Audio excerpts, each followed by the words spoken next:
আমার প্রিয় স্টুডেন্ট ভাই বোনেরা, তোমরা কেমন আছো সবাই?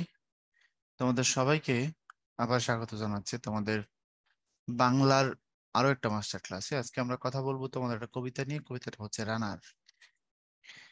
রানার সুকান্ত ভট্টাচার্যের কবিতা। তো সুকান্ত আসলে কে? সুকান্ত সম্বন্ধে আমাদের বেশিরভাগ স্টুডেন্ট খুব কম জানেন। কম জানার কারণও আছে। সেটা হলো খুব অল্প বয়সেই এই কবি পৃথিবীর মায়া ত্যাগ করেছিলেন। তো যেহেতু তার লেখার সম্ভার খুব বেশি না, মাত্র 21 বছর বয়সে সুকান্ত মারা গেছিলেন। তো 21 বছর বয়সে মারা যাওয়ার কারণে তার লেখা যে খুব বেশি এমন না, অল্প লেখা। তবে ওই অল্প লেখাটাই খুব দারুণ, অসাধারণ লেখা। কেন, কিভাবে, আসলে সেগুলো নিয়ে তোমাদের সাথে কথা বলি। চলো তাহলে শুরু করি। সুকান্ত ভট্টাচার্য, তার পৈতৃক নিবাস, সুকান্ত ভট্টাচার্যের পৈতৃক নিবাস হচ্ছে গোপালগঞ্জ জেলায়। গোপালগঞ্জ এর কোটালীপাড়ায়। গোপালগঞ্জের কোটালীপাড়া হচ্ছে সুকান্ত ভট্টাচার্যের পৈতৃক নিবাস। আচ্ছা, তাহলে জন্মগ্রহণ করেছেন কোথায়? জন্মগ্রহণ করেছেন কলকাতায় 1926 সালে। আর সুকান্ত মারা গেছেন 21 বছর বয়সে। যেহেতু এখন তার সাথে 21 যোগ করো, যোগ করলে যত হয় সেটাই উত্তর হবে। সেটা হলো ওনার মৃত্যু, সেটাও কলকাতায়। সেটা হলো 1947 সালে। আর জন্ম ছিল কলকাতার কালীঘাটে।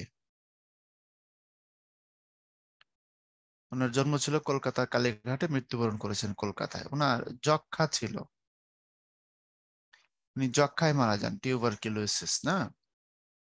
আচ্ছা, এখন শোনো, মন দিয়ে বুঝবা।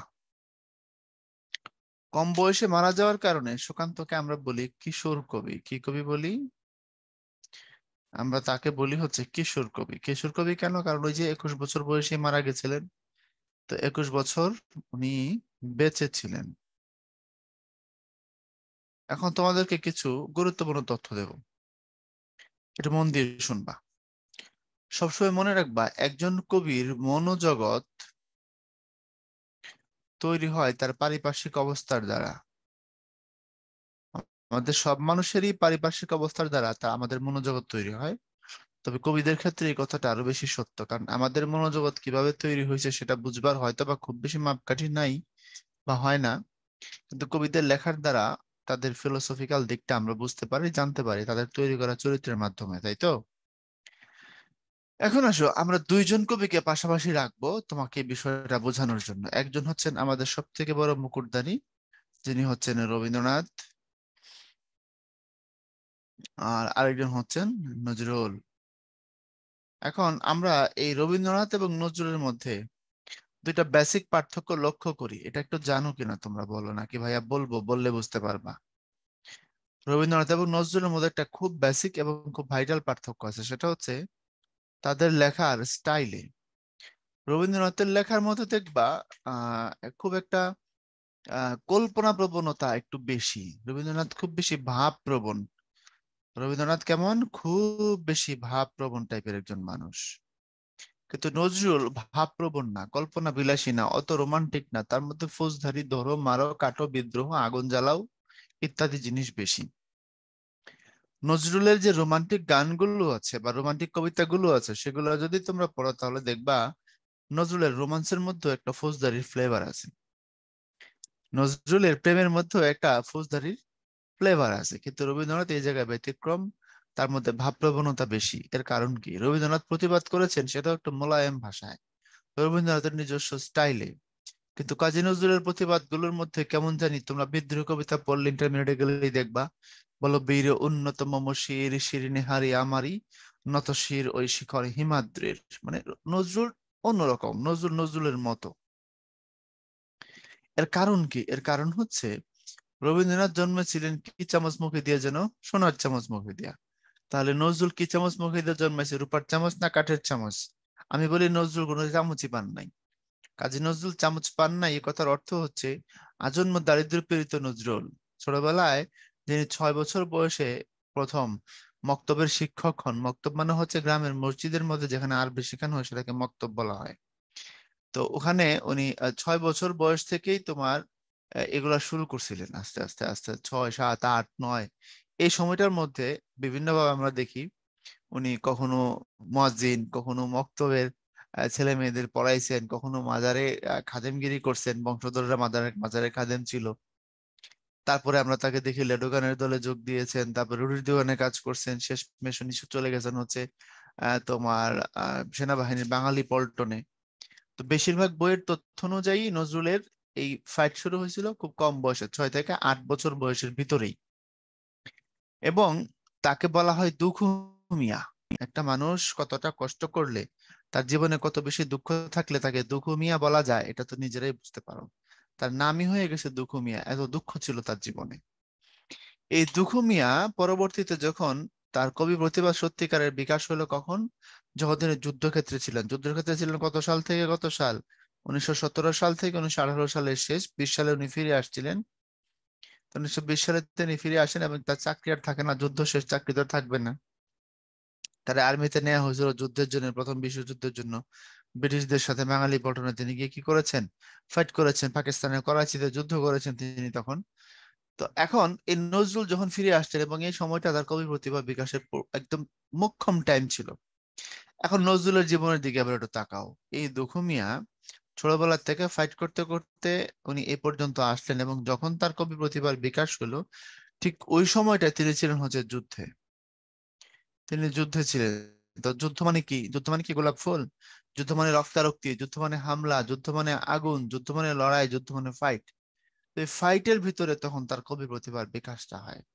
তো দুঃখ দিয়ে শুরু, আগুন দিয়ে এটা হলো পরিপূর্ণভাবে শুরু। এই জন্য নজরুলের মধ্যে আমরা দেখি বড় ধরনের একটা বৈপ্লবিক প্রভাব আছে। বিপ্লব, আক্রমণ, হামলা করো, প্রতিবাদ করো, প্রতিপক্ষকে ছাড় দিও না, রক্ত দিয়ে হলেও প্রতিবাদ করে হলেও দেশকে স্বাধীন করো, মানুষের অধিকার প্রতিষ্ঠা করো।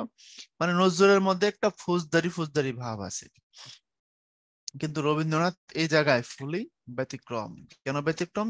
কারণ রবীন্দ্রনাথ জন্মেছিলেন হচ্ছে জমিদারের ঘরে। জমিদার ফ্যামিলিতে জন্মানোর কারণে রবীন্দ্রনাথের মধ্যে ভোগ বিলাসের কোনো অভাব ছিল না। আর এই ভোগ বিলাসের অভাব না থাকার কারণে রবীন্দ্রনাথের জীবনটাই ছিল এমন যে উনি একটু কল্পনা প্রবণ ছিলেন, তাকে দুঃখ এভাবে টাচ করে নাই।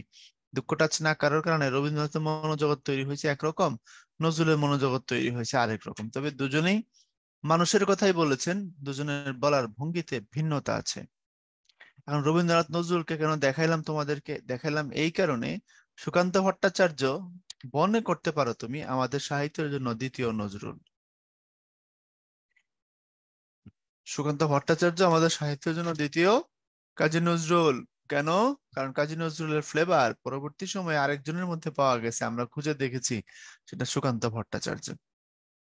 কারণ নজরুলের যে বিপ্লব, নজরুলের যে বিদ্রোহ, নজরুলের যে অন্যায়ের বিরুদ্ধে প্রতিবাদ, নজরুল যেভাবে সাম্যের কথা বলেছেন, নজরুল যেভাবে মানুষের অধিকার প্রতিষ্ঠার কথা বলেছেন, এই জিনিসগুলোর সাথে, এই বিষয়গুলোর সাথে মিলে যায় কার স্টাইল গুলো? সুকান্ত ভট্টাচার্যের স্টাইল গুলো। কথা বুঝতে পেরেছো? এই জন্য সুকান্তকে দ্বিতীয় নজরুল বলা হয়। আমরা হয়তোবা সুকান্ত বেঁচে থাকলে আরেকজন নজরুল পেতে যাচ্ছিলাম। আমাদের দুর্ভাগ্য 21 বছর বয়সে সুকান্ত মারা যাওয়ার কারণে আমরা সেই জায়গা থেকে বঞ্চিত হয়েছি। যক্ষা হয়েছিল সুকান্ত ভট্টাচার্যের, এবং 21 বছর বয়সে তিনি মারা যান। তাহলে বোঝা গেল ওনার লেখা কবিতাগুলো বা যতগুলো বই আমরা দেখি, এগুলো তো 21 বছর বয়সের আগেই তো লিখেছেন, অর্থাৎ 16, 17, 18, 19, 20 ওই সময়টাই হচ্ছে তার কবিতা লেখার মোক্ষম সময় ছিল। তো 17, 18 বছর বয়সের একটা ছেলে জীবনকে কত গভীরভাবে উপলব্ধি করলে, জীবনকে কত কাছে থেকে দেখলে, জীবনকে পর্যবেক্ষণের জায়গায় তার দৃষ্টিভঙ্গি কতটা শার্প হলে অত চমৎকার করে জীবনকে দেখে কবিতার মাধ্যমে তুলতে পারে। আসো আমরা রানার কবিতার দিকে যাব। সুকান্ত ভট্টাচার্য 30শে শ্রাবণ 1333 বঙ্গাব্দ, কলকাতার কালীঘাট জন্ম। 15 আগস্ট 1926, আর 29শে বৈশাখ 1354, মানে 21 বছর বয়স, 13 মে 1947 মৃত্যু। দুটোই কলকাতায়। এবং নিচে দেখো পৈতৃক নিবাস কোথায় ছিল, গোপালগঞ্জের কোটালীপাড়ায়। কি কচি বয়স, অল্প বয়সে, কম বয়সে সুকান্ত মারা গেলেন। তো পিতা নিবারণ চন্দ্র ভট্টাচার্য, মাতা সুনীতি দেবী, আর হচ্ছে তোমার উল্লেখযোগ্য কাব্যগ্রন্থ ছাড়পত্র, ঘুম নেই, পূর্বাভাস, অভিযান, হরতাল। তার সব থেকে বিখ্যাত, সব থেকে নামী কাব্যগ্রন্থ হচ্ছে এটা, ছাড়পত্র। আচ্ছা, এখন আসো আমরা যদি সামনে যাই, কবিতাটি ছাড়পত্র কাব্যগ্রন্থ থেকে সংকলিত। এখন আমরা রানার নিয়ে একটু কথা বলবো। তোমরা রানার পেশার সাথে পরিচিত না, তোমরা দেখো নাই রানার। আমরাই দেখি নাই তো তোমরা দেখবা কেমনি, তাই না? আমরা 90s কিড, 90-তে আমাদের হচ্ছে জন্ম এবং বেড়ে ওঠা। তা আমরা দেখি নাই রানারকে, ওই পেশাটা আমাদের চোখে পড়ে নাই। তোমাদের দেখার কোনো সুযোগ আছে বলে আমার মনে হয় না, তোমরা প্র্যাকটিক্যালও দেখো নাই, যেহেতু আমরা দেখতে পাই নাই। আমাদের আগে, বহু আগে এই পেশাটা ছিল, বিশেষত সুকান্ত যখন লিখেছেন তখন, তার পরবর্তী সময় হয়েছিল। এই রানার শব্দের শাব্দিক অর্থ হচ্ছে যে দৌড়ায়। রান মানে কি, দৌড় না? তো রানার মানে হচ্ছে যে দৌড় দেয়, তারে বলা হয় রানার। অর্থাৎ এখানে প্রায়োগিক অর্থটা হচ্ছে ডাক হর করা। ডাক হর করা বিষয়টা একটু বুঝো। বিষয়টা হলো, এখন যেমন চিঠি আমরা যাই ডাকঘরে পোস্ট করে আসি, সেখান থেকে গাড়িতে, ডাকের গাড়ি থাকে বা অন্য গাড়িতে করে এগুলো চলে যায় জায়গায় জায়গায়, তাই না? ধরো আমি এখন ঢাকায় আছি, আমি ঢাকার থেকে একটা চিঠি পাঠাবো রংপুরে, আমি পোস্ট অফিসে এটা দিয়ে দেবো, তারপর ডাকের গাড়ি সেটা রংপুরে নিয়ে যাবে।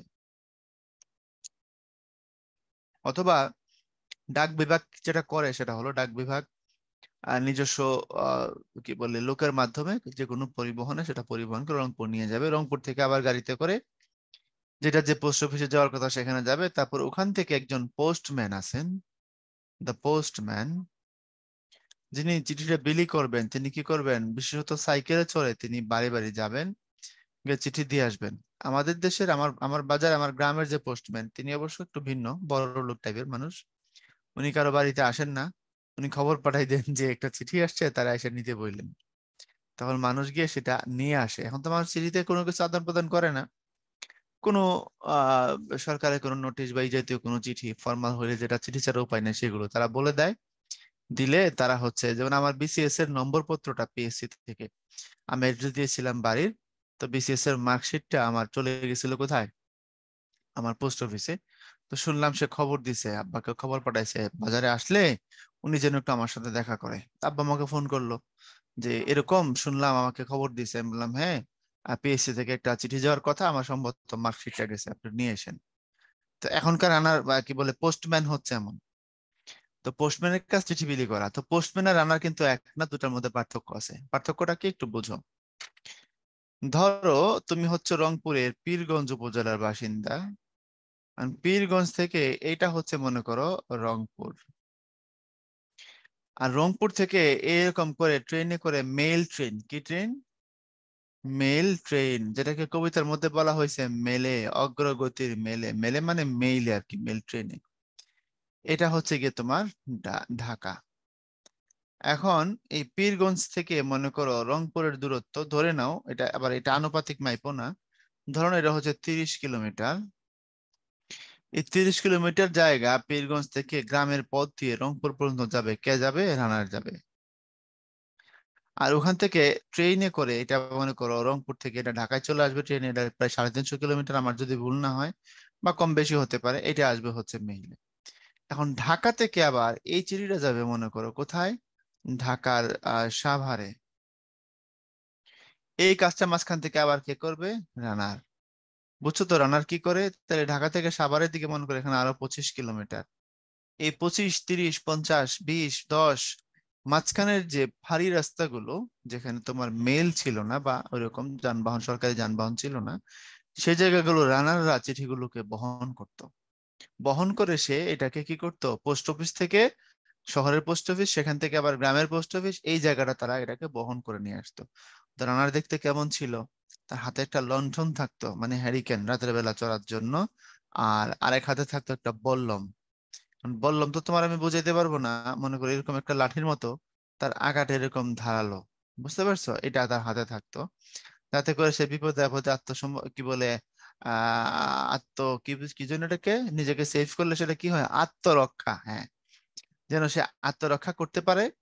আর তাকে যদি কেউ আক্রান্ত করে, আক্রমণ করে কোনো দিক থেকে, তাহলে সে যেন তাকে ফাইট দিতে পারে। অর্থাৎ তার কাছে যেহেতু টাকা থাকতো, কারণ রানার তো চিঠিতে টাকাও বহন করতো, দস্যু বা ডাকাতের দল বা ডাকাতরা তাকে আক্রমণ করার সম্ভাবনা থাকতো বা আক্রমণ করতো, রানারা বিপদে পড়তো এগুলো নিয়ে। এজন্য তার হাতে এরকম বল্লম থাকতো, বুঝতে পেরেছো? এই হচ্ছে রানারের যন্ত্রপাতি। আর তার পিঠের মধ্যে থাকতো একটা বড় ব্যাগ। এই ব্যাগের মধ্যে থাকতো হচ্ছে কাগজপত্রগুলো, চিঠিপত্রগুলো, যা সে বহন করতো। এ হচ্ছে রানারের কাজ। এখন তোমাদের কাছে আমি এটা প্রশ্ন করব, বোঝার চেষ্টা করো। বলো তো তাইলে, রানারের কাছ থেকে আমরা সহজ বলবো না কঠিন বলবো? কঠিন বলবো, আচ্ছা। তো কতটা কঠিন? তোমাকে যদি বলা হয় যে কাঁধের মধ্যে একটা ব্যাগ নিবা, হাতে একটা লণ্ঠন নিবা, আর এক হাতে একটা বল্লম থাকবে, 30 কিলো দূর। এখন বাজে হচ্ছে সন্ধ্যা 6টা, রাত 9টার মধ্যে এটা ওখানে তোমার পৌঁছাইতে হবে, অথবা 10টার মধ্যে। 10:30 একটা মেল ট্রেন ছেড়ে যাবে, তার আগে তুমি সেখানে সেটা পৌঁছাবা। তো তুমি এটা নিয়ে দৌড় শুরু করবা। রানাররা কিন্তু ওইভাবে হাঁটতো বলা যায় না, হালকা দৌড়ের মধ্যেই তারা থাকতো। এই জন্য তাদের নাম রানার হয়েছে, কারণ সময় মতো পৌঁছায় দিতে হবে, তাই হালকা একটা দৌড়ের মধ্যে তারা থাকতো। অর্থাৎ দ্রুত গতির হাঁটার থেকে আরেকটু বেশি গতিতে, অর্থাৎ দৌড়ের মধ্যে যেটা খুব ওয়ার্ম আপের যে দৌড় আমরা বলি, ওই টাইপের একটা দৌড় সবসময় রানারদের মধ্যে দেখা যাইতো। এই জন্য তাদের নাম হয়েছে রানার। এই যে কত মানুষের আবেগ, অনুভূতি, কষ্ট, হতাশা, দুঃখ, প্রেম, বিরহ, ভালো লাগা, ছ্যাঁকা খাওয়া, কত কথা ওই চিঠির মধ্যে লেখা থাকতো, তাই না? তোমরা মনির খানের একটা গান শুনছো কিনা জানি না, আমরা শুনেছি আমাদের সময়। চিঠি লিখেছে বউ আমার ভাঙ্গা ভাঙ্গা হাতে।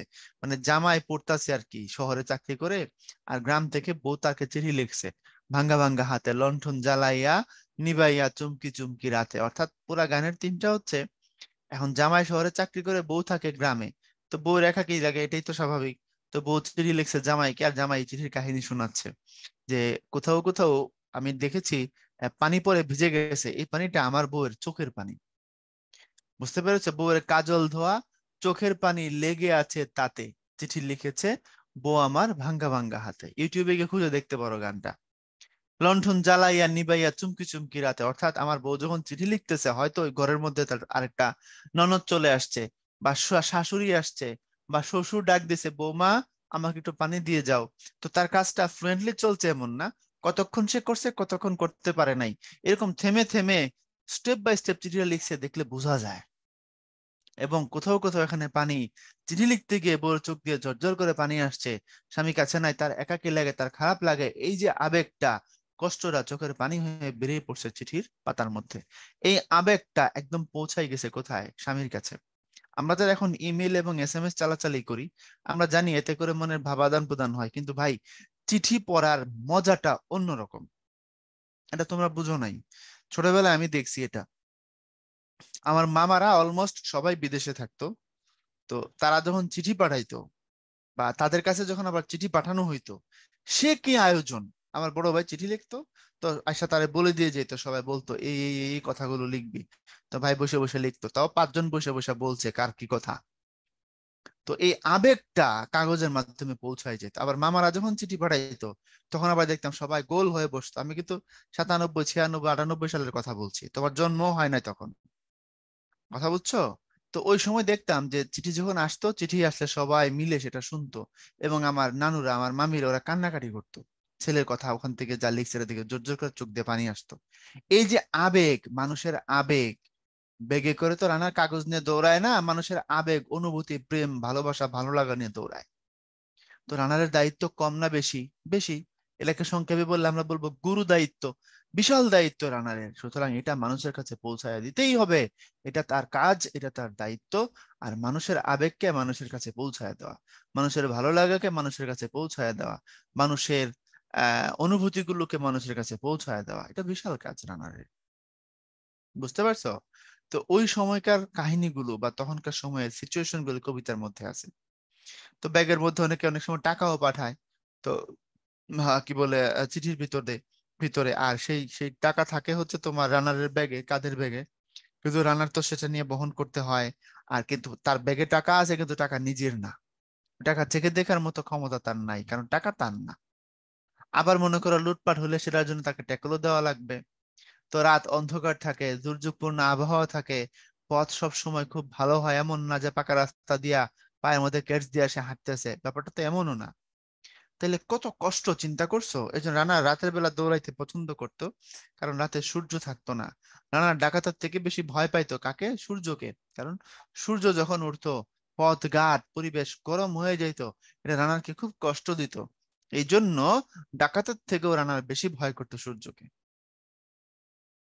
একটা জায়গায় একটা চমৎকার কথা আছে, জীবনের সব রাত্রিকে ওরা কিনেছে অল্প দামে। ওরা মানে হচ্ছে যারা রানারকে নিয়োগ করছে, বিত্তশালী মানুষ বা অথরিটি, তারা খুব কম দামে জীবনের রাত্রিগুলোকে কিনে নিয়েছে। কেন?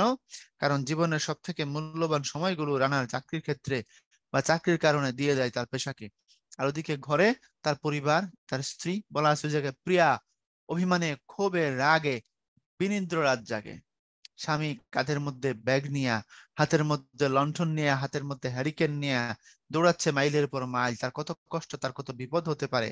আর ওইদিকে তার স্ত্রী হয়তো নববিবাহিত, বিয়ে করছে নতুন, কিন্তু স্ত্রী দেখতেছে স্বামী তার কাজে ব্যস্ত হয়ে গেছে, রাতের পর রাত দৌড়াচ্ছে। এই জন্য স্ত্রী ক্ষোভে রাগে অভিমানে কষ্টে বিনিদ্র ঘুম ছাড়া রাত জেগে থাকে। কথা বুঝতে পেরেছো?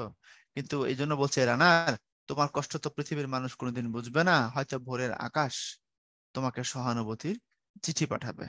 আকাশের পক্ষ থেকে হয়তো তুমি কিভাবে সহানুভূতির চিঠি পাবে। তারপরে বলা হয়েছে পথের তৃণ যেগুলো আছে, ঘাস, যাদের উপর দিয়ে তুমি দৌড়াও, যাদের পাশ দিয়ে তুমি দৌড়াও, ওরাই হয়তো বা কেবলমাত্র তোমার দুঃখের কথা জানতে পারবে, আর কেউ না। কথা বুঝতে পেরেছো? এই জিনিসগুলো আমরা এখানে দেখি। এবার আসো আস্তে আস্তে আমরা শুরু করি না। রানারের জীবনে স্বপ্নের মতো, রানারের জীবনের স্বপ্নের মতো পিছু সরে যায় বন, অর্থাৎ স্বপ্নগুলো যেমন তার কাছ থেকে হাতছাড়া হয়ে যায়, চাইলেও সে ধরতে পারে না। যে বনের পাশ দিয়ে সে দৌড়ায়, সেই বনটাও স্বপ্নের মতোই রানারের জীবন থেকে কি হয়ে যায়, পিছনে সরে যায়। রানার সবেগে হরিণের মতো যায়। হরিণের মতো কেন বলা হয়েছে? হরিণ যেমন দৌড়ানোর সময় কোনো আওয়াজ করে না, নিঃশব্দে দৌড়াইতে পারে, রানারের দৌড়ানোটা হরিণের মতোই, কারণ সে সবেগে মানে বেগের সাথে নিঃশব্দে দৌড়ায় হরিণের মতো। শহরে রানার যাবেই পৌঁছে ভোরে, ভোরবেলার মধ্যে শহরে রানার পৌঁছাবে, কারণ ওই যে শহরে মেল ট্রেন যাবে না, অগ্রগতির মেলে সে গিয়ে কি করবে, দৌড়ে খবরটা পৌঁছায় দিবে, এটাকে বলা হয়েছে। হাতে লণ্ঠন করে ঠনঠন, হাতে ঠনঠন করে লণ্ঠন, মানে হাতের যে বাতিটা আছে, লণ্ঠনটা হ্যারিকেনটা টনটন করে চলে। রানার পিঠে কিসের বোঝা? টাকার বোঝা, দায়িত্বের বোঝা। দস্যুর ভয়ের চেয়ে বেশি বড় ভয় সূর্যোদয়, একটু আগে বলেছি। রানার জীবনের দুঃখ কেবল জানবে পথের তৃণ। তৃণ শব্দের অর্থ হচ্ছে ঘাস। নতুন খবর অগ্রগতির মেলে পৌঁছে দেওয়ার কথা বলা হয়েছে, ব্যাখ্যা করেছি। ভোর তো হয়েছে, আকাশ হয়েছে লাল, প্রতীকী অর্থে কষ্টের কালিমা দূরীভূত হয়ে সুখের সোনালী আলো দেখা দিচ্ছে। কবি প্রত্যাশা করেন যে তোমার জীবনে নতুন ভোর আসবে। নতুন ভোর বা সূর্য মানে হচ্ছে একটা নতুন দিন, নতুন জীবন, নতুন অগ্রগতি, নতুন সভ্যতা, নতুন জীবনের সাধন পাওয়া।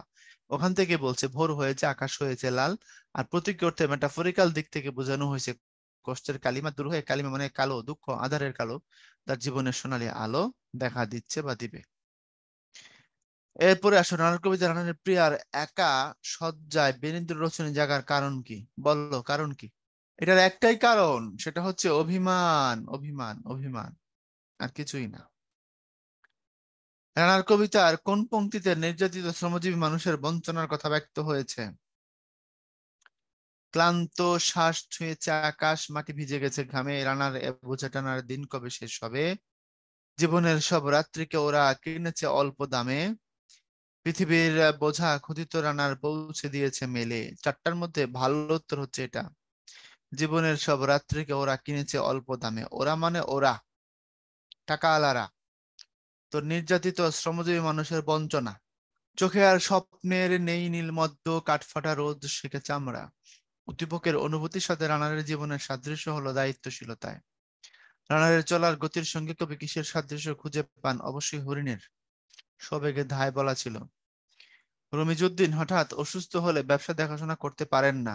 সুস্থ হয়ে ফিরে এসে দেখেন তার অনুপস্থিতিতে কর্মচারী মোহন নিষ্ঠার সাথে ব্যবসা চালিয়ে প্রতিষ্ঠানের মুনাফা বৃদ্ধি করেছেন। আচ্ছা, তাহলে রমিজউদ্দিন ব্যবসায়ী, উনি অসুস্থ, ব্যবসা দেখাশোনা করতে পারেন নাই, তখন সুস্থ হয়ে কদিন পর যখন ফিরে আসেন, আসা দেখেন তার কর্মচারীর নাম মোহন, নিষ্ঠার সাথে ব্যবসা বা চালিয়ে মুনাফা বৃদ্ধি করে চলেছেন।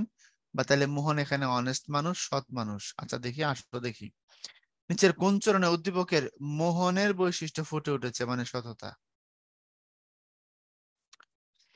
পৃথিবীর বোঝা ক্ষুধিত রানার পৌঁছে দিয়েছে মেলে, কাজে নিয়েছে সে নতুন খবর আনার বোঝায় জাহাজ। রানার চলেছে চিঠি আর সংবাদে, আরো জোরে আরো জোরে এ রানার দরুবার জয়। এখন দেখো, মোহন যদি চাইতো, সে যদি মনে করতো আমি কি থাকবো না, সৎ থাকবো না, তাহলে টাকা পয়সা মাইরা রমিজুদ্দিনকে কি করতে পারতো? রমিজুদ্দিনকে একবারে মনে করে পথে বসে দিতে পারতো। কিন্তু মোহনকে সেটা করেছে? মোহন সেটা করে নাই। মোহন সেটা না করে নিজের দায়িত্ব মনে করে সে কাজগুলোকে করে গেছে। যেহেতু দায়িত্ব মনে করে কাজগুলোকে করে গেছে, তাহলে তার মধ্যে দায়িত্বশীলতা এবং সততা, তাই না? দুটোই আসছে, সততা এবং কি দায়িত্বশীলতা। তাহলে পৃথিবীর বোঝা ক্ষুধিত রানার পৌঁছে দিয়েছে মেলে, এটা ভালো উত্তর। ওকে, তারপর আসা রানার কবিতায় নতুন খবর কোথায় পৌঁছাতে হবে? অবশ্যই শহরে। শহরে কিসের ভাবে যাবে? দাঁড়া দাঁড়া, নতুন খবর পৌঁছাতে হবে কোথায়? অগ্রগতির মেলে। হ্যাঁ, যখন তুমি মেলে পৌঁছাবা, সে পৌঁছে যাবে ভোরে শহরে। শহরে যাওয়ার পরে সেই খবর চলে যাবে কই? অগ্রগতির মেলে। আর মেল থেকে চলে যাবে আরেক শহরে, তারপরে মানুষের থেকে মানুষের কাছে। তো নতুন খবর পৌঁছাবে অগ্রগতির মেলে। রানার কাঁধে কি নিয়ে ছুটে চলে? জানা অজানার বোঝা, টাকার বোঝা, চিঠি আর সংবাদপত্র, আবেগ, অনুভূতি। এখন উত্তর হিসেবে আসলে সবগুলোই সত্য। এখন তুমি নিতে হইলে নিতে হবে কবিতার মধ্যে টেক্সচুয়াল লাইনে কোনটাকে ডিরেক্ট রিলেট করছে। উত্তর হবে জানা অজানার বোঝা। আচ্ছা, তারপরে রানার কোনটিকে বেশি ভয় পায়? সূর্যটাকে সব থেকে বেশি ভয় পায়, কারণ আবহাওয়া কি হয়ে যাবে?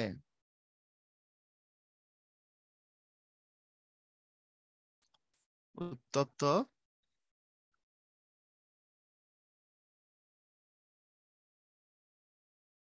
হয়ে যাবে। ওকে, কে রানারকে সহানুভূতির চিঠি পাঠাবে? ভোরের আকাশ।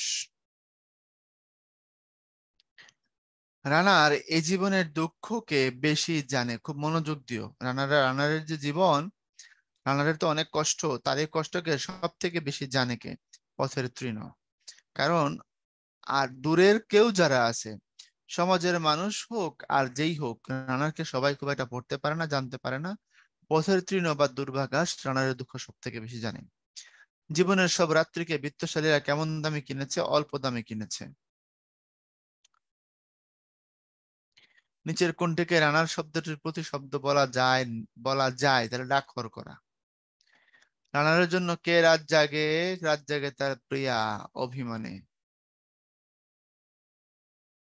দুঃখে ক্ষোভে রাত জেগে থাকে।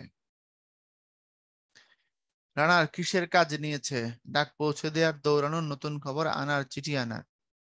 এখন ডাক পৌঁছে দেওয়ার এবং নতুন খবর আনার এবং চিঠি আনার দৌড়ানো বাদ দিলে বাকি সবগুলোকে তুমি উত্তর হিসেবে নিতে পারো। কারণ কোনো কথাই মিথ্যে নয়, সবগুলো কথাই সত্য। এখন প্রশ্ন হচ্ছে, তোমাদের কোশ্চেন যেহেতু তোমার কি হয়, টেক্সচুয়াল হয়। কোশ্চেন কি হয়? টেক্সচুয়াল হয়। টেক্সচুয়াল মানে হচ্ছে মূল বইয়ে যেটাকে উত্তর হিসেবে নিয়েছে, তোমার যে উত্তর হিসেবে সেটাকে নিতে হবে। তুমি চাইলেও এর বাইরে কোনো উত্তর নিতে পারবে না। কথা কি বুঝতে পেরেছো? তুমি যদি চাইলেও এর বাইরে কোনো উত্তর নিতে পারবে না, তাহলে তুমি যেটা ওখানে বলা আছে তুমি সেটাকে নিতে হবে। তাহলে রানার কাজ নিয়েছে নতুন খবর আনার, এটা হচ্ছে উত্তর। ডাক পৌঁছে দেওয়াটাও তার কাজ, চিঠি আনাও তার কাজ, কিন্তু বইয়ের লাইন অনুযায়ী টেক্সচুয়াল কোশ্চেন হলে যেটা নিচে উত্তর, নতুন খবর আনার, সেটা তোমাকে নিতে হবে। কোন যুদ্ধের তাণ্ডবে কবি সুকান্ত দারুণভাবে বিচলিত হয়েছিলেন? দ্বিতীয় বিশ্বযুদ্ধ। 1939 সাল থেকে 1945 সাল পর্যন্ত দ্বিতীয় বিশ্বযুদ্ধ চলে, আর এটার তাণ্ডবে তিনি বিচলিত হয়েছিলেন। এখন তার জীবন কত দেখো তো। তার জীবন 1926 থেকে 1947 সাল পর্যন্ত। তাহলে এই মাঝখানের সময়টাতে তোমার 1939 থেকে 1945 সাল পরে কি পরে না পরে, তো তখন দ্বিতীয় বিশ্বযুদ্ধ হয়েছিল। পৃথিবীর এখন পর্যন্ত হয়ে যাওয়া মানব সভ্যতার জন্য সব থেকে প্রলয়ঙ্কর এবং মারাত্মক যুদ্ধ হচ্ছে এটা। কোন যুদ্ধের তাণ্ডবে কবি সুকান্ত? তাহলে দ্বিতীয় বিশ্বযুদ্ধ। এবং তারপর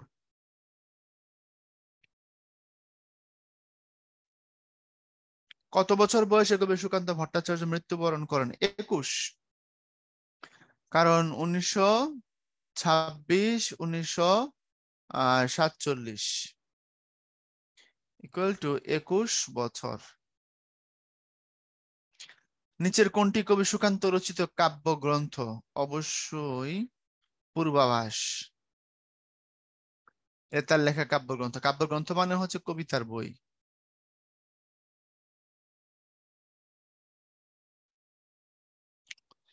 রানার কবিতায় দুর্বার শব্দটি কোন অর্থে ব্যবহার করা হয়েছে যাকে নিবারণ করা যায় না? রানারের কাঁধে কিসের বোঝা? তারপরে দস্যুর চেয়ে রানারের বেশি ভয় কিসে? তারপরে কত বছর বয়সে সুকান্ত ভট্টাচার্য মারা যান? তারপরে তোমার রানার কিসের কাজে নিয়েছে বা কি কাজে নিয়েছে?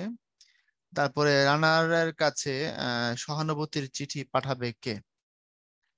আচ্ছা, এখন যদি আমরা উত্তরে শুনিতে চাই, রানারের কাঁধে কিসের বোঝা? জানা অজানার বোঝা।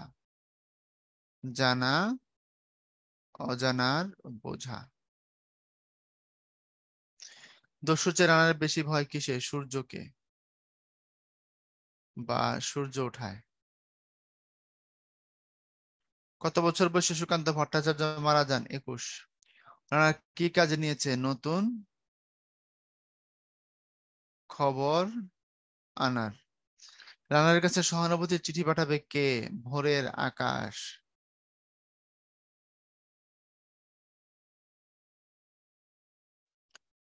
আচ্ছা, রানার ভোরে কোথায় পৌঁছে যাবে? শহরে পৌঁছে যাবে। তারপর সেখান থেকে তার কাগজ, তার চিঠিগুলো পৌঁছে যাবে কোথায়? অগ্রগতির মেলে। সে পৌঁছাবে শহরে, সেখান থেকে অগ্রগতির মেল। তারপর জীবনের সব রাত্রিকে ওরা কিনেছে অল্প দামে, চরণটি দ্বারা কি বোঝানো হয়েছে? বিত্তশালী মানুষ কর্তৃক নিপীড়িত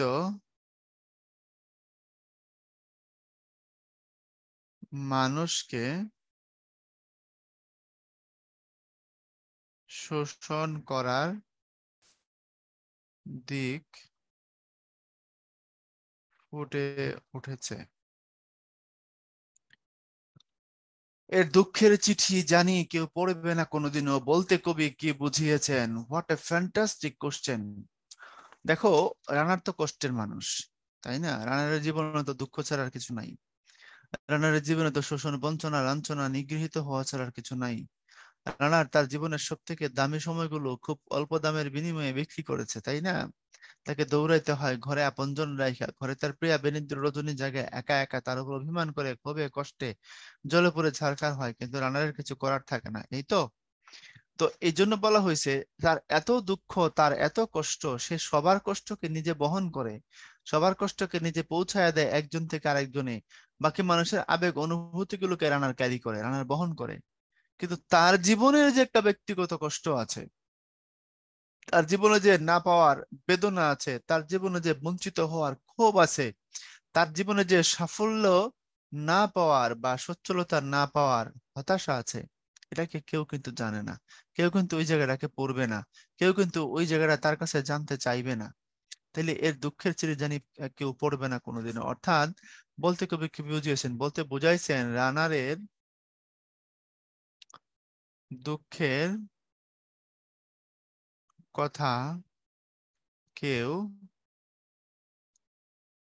কোনোদিন জানতে চাইবে না, এটাই বুঝাইছে। রানার প্রতিদিন কেন ছুটে চলে? কারণ রানারের কাজই হচ্ছে নতুন খবর আনতে হবে, তাই না? নতুন খবর আনতে হবে, তাই না? তারপরে হচ্ছে তোমার মানুষের আবেগ অনুভূতি গুলোকে, তার মানুষের কষ্টগুলোকে মানুষের থেকে মানুষের কাছে পৌঁছায় দিতে হবে। এবং প্রতিদিন ছুটে চললে এর ভিতর দিয়ে সে একটা নতুন জীবন, নতুন সূর্যেরও প্রত্যাশা করে। একদিন সে মনে করে তার জীবনের দুঃখ কষ্ট শেষ হয়ে তার জীবনে ভোরের সূর্য উঠবে।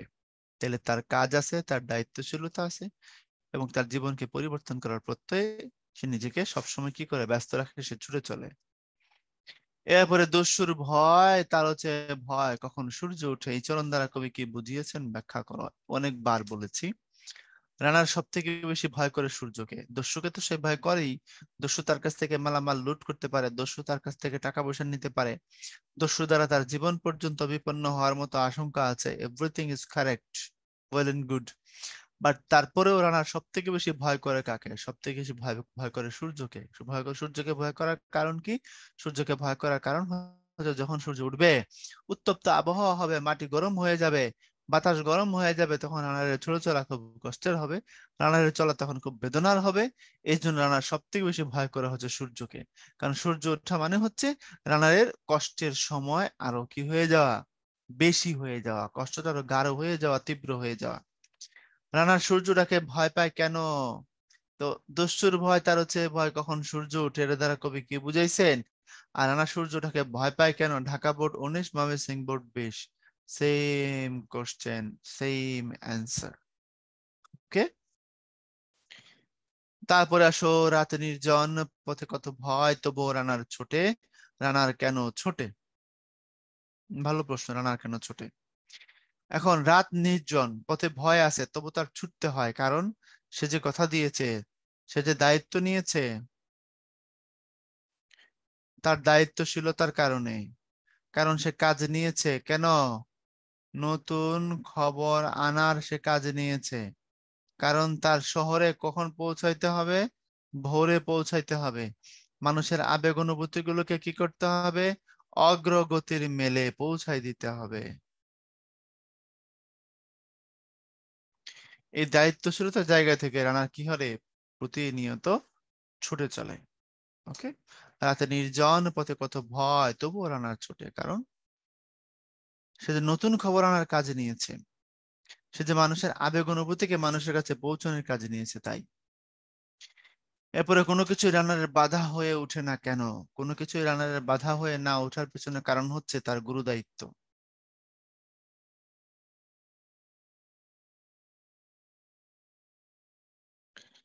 তার গুরুদায়িত্ব, তার কর্তব্যনিষ্ঠা, তারপরে তার অদম্য মনোবল, তার ইচ্ছা, তার সাহসিকতা। সে যেহেতু মানুষের কাছ থেকে মানুষের কাছে চিঠিকে খবরকে পৌঁছাবেই, সে যেহেতু মানুষের আবেগ অনুভূতিকে মানুষের কাছে পৌঁছাবেই, সে যেহেতু কাজে নিয়েছে নতুন খবর আনার, সে যেহেতু কাজে নিয়েছে এটা, এই জন্য কোনো কিছুই তার কাছে কি হয়ে ওঠে না, বাধা হয়ে ওঠে না, কারণ সে ভয় পায় না। বলা হয়েছে মা ভই রানার, মা ভই মানে ভয় পেও না রানার, ছুটে চলো। এই জন্য কোনো কিছুই রানারের কাছে কি হয়ে ওঠে না, বাধা হয়ে ওঠে না। সে জীবনের সমস্ত রাত্রিগুলোকে অল্প দামের বিনিময়ে বিক্রি করে দিয়েছে।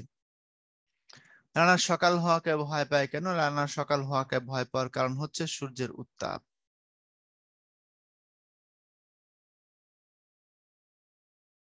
রানা সকালবেলাকে ভয় পায় সূর্যের উত্তাপের কারণে। এরপরে হচ্ছে লাল আগুন ছড়িয়ে পড়ছে দিগন্ত থেকে দিগন্তে, কি হবে আর কুকুরের মতো বেঁচে থাকায়? কতদিন তুষ্ট থাকবে আর অপরের ফেলে দেওয়া উচ্ছিষ্ট হাড়ে? কতদিন তুষ্ট থাকবে আর অপরের ফেলে দেওয়া উচ্ছিষ্ট হাড়ে? মনের কথা ব্যক্ত করবে ক্ষীণ অস্পষ্ট, কেউ কেউ শব্দে, ক্ষুধিত পেটে ধুকে ধুকে চলবে কতদিন? আচ্ছা, উদ্দীপকের কুকুরের মতো বেঁচে থাকা, রানার কবিতায় রানারের জীবনের যে দিকটির সাথে সাদৃশ্যপূর্ণ তা ব্যাখ্যা করো। আচ্ছা, উদ্দীপকের বিষয়বস্তু রানার কবিতার আংশিক রূপ মাত্র, অর্থাৎ রানার কবিতার সবটাকে এই জায়গায় ধারণ করা যাচ্ছে না, সেক্ষেত্রে তোমার মূল্যায়ন কি সেটাকে তুমি ব্যাখ্যা করবা। আচ্ছা, ভালো প্রশ্ন। এখন দেখো, উদ্দীপকে কি হবে আর কুকুরের মতো বেঁচে থাকায় কতদিন তুষ্ট থাকবে, আর অপরের ফেলে দেওয়া উচ্ছিষ্ট হাড়ে মনের কথা ব্যক্ত করবে ক্ষীণ অস্পষ্ট, মনের কথা ব্যক্ত করবে ক্ষীণ অস্পষ্ট, কেউ কেউ শব্দে, ক্ষুধিত পেটে ধুকে ধুকে চলবে আর কতদিন? আচ্ছা, উদ্দীপকে কুকুরের মতো বেঁচে থাকা রানার কবিতায় রানারের জীবনের দিকটির সাথে সাদৃশ্যপূর্ণতা ব্যাখ্যা করো। আচ্ছা, রানার কিভাবে বেঁচে আছে বলো? রানার বেঁচে আছে কিভাবে? রানার কি খুব সুখে বেঁচে আছে নাকি কষ্টে বেঁচে আছে বলো? রানারের বেঁচে থাকাটা কেমন? জীবনের দুঃখ, দুর্দশা, সংগ্রাম, তারপরে হতাশা, গ্লানি, তারপরে হচ্ছে তোমার নিজের সমস্ত সুখকে বিসর্জন দেওয়া। তাহলে আমরা এই কথাটাকে যদি শর্টকাটে সংক্ষেপে জ্ঞানমূলকের মতো করে উপস্থাপন করতে চাই, তাহলে আমরা বলবো যে তার কুকুরের মতো বেঁচে থাকাটা রানার কবিতা রানার জীবনে দুঃখ, দুর্দশা, কষ্ট, জীবন সংগ্রাম, বঞ্চনা, এটাকে এটার দিক থেকে সাদৃশ্যপূর্ণ। তাহলে রানার কবিতা রানারের জীবনের যে দিকের সাথে সাদৃশ্যপূর্ণ সেটা হলো দুঃখ, কষ্ট, বঞ্চনা ও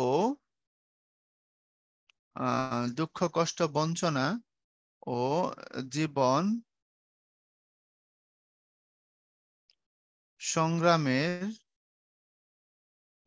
দিক থেকে সাদৃশ্যপূর্ণ। এরপরে উদ্দীপকের বিষয়বস্তু রানার কবিতার আংশিক রূপ মাত্র। হ্যাঁ, আংশিক রূপ, কারণ এখানে কেবল রানার কবিতার রানারের জীবনের দুঃখবোধ দেখানো হয়েছে, এর বাইরে আরো যা বাকি আছে, তার সততা, দায়িত্বশীলতার কথা এই জায়গায় বলা হয়নি, তার ব্যক্তিগত দুঃখের কথা বলা হয়নি, ওই যে প্রিয়া বিনিদ্র রাত জাগে সেটা, ব্যক্তিগত দুঃখের কথা বলা হয়নি। তারপরে হচ্ছে তার কি বলে ওটাকে, তার যে দস্যু ভয় এটা বলা হয়নি, তার যে সূর্যকে ভয় পাওয়া এটা বলা হয়নি। তাহলে এই পয়েন্টগুলো উদ্দীপকে ফুটে ওঠেনি। উদ্দীপকে তার দুঃখ বঞ্চনা নিয়ে জীবন বেঁচে থাকা এটা ফুটে উঠছে, কিন্তু রানার যে সৎ, রানার যে রেসপন্সিবল, তার যে পার্সোনাল দুঃখ আছে, তার যে ডাকাতের ভয় আছে, সূর্যকে কেন সে ভয় পায়, এই সমস্ত চিন্তা কিন্তু উদ্দীপকের মধ্যে ফুটে ওঠে নাই, এখানে আমরা পাই না। ওকে, বাকি জিনিসগুলোকে বাড়াই দিবা তাহলে উত্তর হয়ে যাবে। শাহিদ একজন হকার, প্রতিদিন সকাল হলে সে খবরের কাগজ নিয়ে দাঁড়ে দাঁড়ে যায়, এটাকে সে অনেক বড় দায়িত্ব মনে করে, সে ঝড় বৃষ্টি উপেক্ষা করেও দায়িত্ব পালন করে, এতে তার কোনো ক্লান্তি নেই। স্বল্প পারিশ্রমিকেও তার অসন্তুষ্টি নেই, সে মনে করে টাকার চেয়ে দায়িত্ব বড়। উদ্দীপকে রানার কবিতার যে দিকটি ফুটে উঠেছে তা ব্যাখ্যা করো। উদ্দীপকে রানার কবিতার মূল ভাবের আংশিক রূপ উক্তিটি ব্যাখ্যা করো। হ্যাঁ, উদ্দীপকে ফুটে উঠেছে রানারের দায়িত্বশীলতা।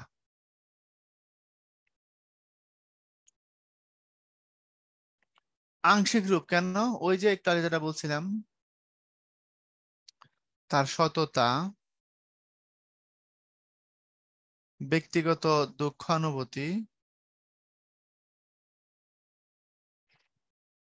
তারপরে হচ্ছে তোমার তার সূর্যের উত্তাপকে ভয় পাওয়া,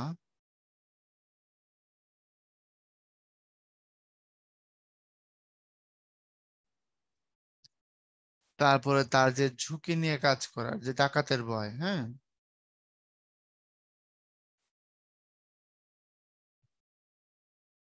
এই টোটাল দিকগুলো উদ্দীপকে ফুটে ওঠে নাই, এই জায়গায় উদ্দীপকের এই জায়গাগুলোতে মিসিং আছে। অর্থাৎ আগের প্রশ্নটার সাথে এই প্রশ্নটাকে আমরা যদি ম্যাচ করাইতে চাই, উদ্দীপকের বিষয়বস্তু রানার কবিতার আংশিক রূপ, ওখানে রানার কবিতার আংশিক রূপ কেন, উদ্দীপকের রানারের দুঃখ কষ্টের কথাগুলো ছিল, বঞ্চনার কথাগুলো ছিল, এই জন্য আমরা উদ্দীপকটাকে বলতে পারছিলাম রানার কবিতার আংশিক রূপ। আবার এইখানে আয়সা দেখো, উদ্দীপকে রানার কবিতার মূল ভাবের আংশিক রূপ, কারণ উদ্দীপকের মধ্যে বলা আছে দায়িত্বশীলতার কথা, তাইলে মোটামুটি বলা যায় দুইটা উচ্চতর দক্ষতামূলক প্রশ্নের ফ্লেভার, প্যাটার্ন, সিস্টেম, কোয়ালিটি, তারপরে এগুলো একই রকমের প্রায়, তাই না? কারণ কবিতার মধ্যে আমরা রানার চরিত্রের মধ্যে অনেক ধরনের ভার্সেটাইল বৈশিষ্ট্য দেখি, তার দুঃখ, কষ্ট, আবেগ, অনুভূতি, তারপরে তার আবহাওয়ার সাথে তাকে টক্কর দিয়ে চলতে হয়, কারণ সূর্য উঠলে সে আর কাজ আগের মতো করে করতে পারে না, সূর্য পৃথিবীকে গরম করে ফেলে, মাটি উত্তপ্ত হয়ে যায়। তখন রানার মনে করে যে দিনের বেলা কাজ করার থেকে আমার রাতের বেলা কাজ করা সব থেকে বেশি উত্তম শ্রেয়, এই জন্য সে রাতের অন্ধকার ভেদ করে দৌড়ায়। সে মনে করে যে হয়তোবা আমার জীবনে একদিন নতুন সূর্য উঠবে, আমার জীবনে পরিবর্তন আসবে, আমার জীবনেও সুখ আসবে, আমিও সাফল্য দেখবো, আমিও স্বচ্ছন্দ লাইফ লিড করতে পারবো। এই স্বপ্নে, এই আশায় রানার কি করে মাইলের পর মাইল দৌড়ায়। তো এই জন্য উদ্দীপকে যা আছে আর তুমি রানার কবিতার মধ্যে যা আছে যদি ম্যাচ করাইতে যাও, তাহলে উদ্দীপকে দেখবা দুইটা, একটা বড় জোর তিনটা ছোট ছোট বৈশিষ্ট্য ফুটে উঠছে, সবগুলো ফুটে উঠছে এমনটা বলা যায় না। ক্লিয়ার? বাস, মূল্যায়ন হয়ে যাবে স্টেপ বাই স্টেপ যদি লেখো। তারপরে আসো, আমরা যদি সামনের দিকে যাই, বাড়ির সকলের প্রতি সমান দায়িত্ব তার, কে কখন চা খাবে, কখন ঔষধ খাবে, কোনো কিছুই তার বাদ পড়ে না। আচ্ছা, কারো কাপড় ময়লা হলে ধুয়ে ফেলা, খাওয়া দাওয়ার খোঁজ নেওয়া যেন তার প্রাত্যহিক রুটিন, গৃহিণীর কখন কি লাগবে তাও সে জানে, হেলেনার এমন কর্তব্য পরায়ণতায় সবাই মুগ্ধ। 11 বছরের মেয়েটির প্রতি সবাই খুব আন্তরিক। তার একটু সর্দি জ্বর হলেও সবাই উদ্বিগ্ন হয়ে পড়ে। গৃহের লোকদের এমন ব্যবহারে হেলেনা নিজেকে ভাগ্যবতী মনে করে। আমার এখানে মমতাদির কথা মনে পড়ে গেল, তাই না? মমতাদির কিছু থিমেটিক জায়গা এখানে আছে। তাহলে হেলেনা জাননি, যাকে নিয়ে আমরা উদ্দীপকটা পড়লাম, সে হচ্ছে ওই বাড়িতে কাজ করে এমন একটা মেয়ে। কিন্তু হেলেনা খুব দায়িত্বপরায়ণ, খেয়াল করে দেখো। বাড়ির সকলের প্রতি সমান দায়িত্ব তার, মানে তার দায়িত্ব পরায়ণতার জায়গাটা এখানে আমরা পাইছি। কে কখন চা খাবে, কখন ঔষধ খাবে, কোনো কিছু যেন তার বাদ পড়ে না। কারো কাপড় ময়লা হলে ধুয়ে ফেলা, খাওয়া দাওয়ার খোঁজ নেয়া যেন তার প্রাত্যহিক রুটিন। ওকে। গৃহিণীর কখন কি লাগবে, মানে আবার দায়িত্বশীলতা ফুটে উঠতেছে বারবার প্রতিটা কথায় কথায়। হেলেনার গৃহিণীর কখন কি লাগবে তাও সে জানে। হেলেনার এমন কর্তব্যপরায়ণতা সবাই মুগ্ধ। 11 বছরের এই মেয়েটির প্রতি সবাই তাই খুব আন্তরিক। এখানেও আমরা মমতাদির গল্পের ছাপ পাই। ওখানে মমতাদিও কি ছিল, যথেষ্ট আন্তরিক একটা বাড়িতে কাজ করছিল। যাদের বাড়িতে কাজ করছিল তারা কিন্তু তার প্রতি ডিসরেসপেক্ট শো করেনি। আচ্ছা, এই জন্য বারবার মমতাদের কথা মনে পড়ে যাচ্ছে আর কি আমার। তার একটু সর্দি জ্বর হলেও সবাই উদ্বিগ্ন হয়ে পড়ে। মানে হেলেনাকে সবাই খুব কেয়ারও করে। গৃহের লোকদের কাছে এমন ব্যবহারে হেলেনা নিজেকে ভাগ্যবতী মনে করে। ওকে। আচ্ছা, এখন আসো উদ্দীপকের হেলেনার সাথে রানার কবিতা রানার সাদৃশ্য বর্ণনা করো। দায়িত্বশীলতা।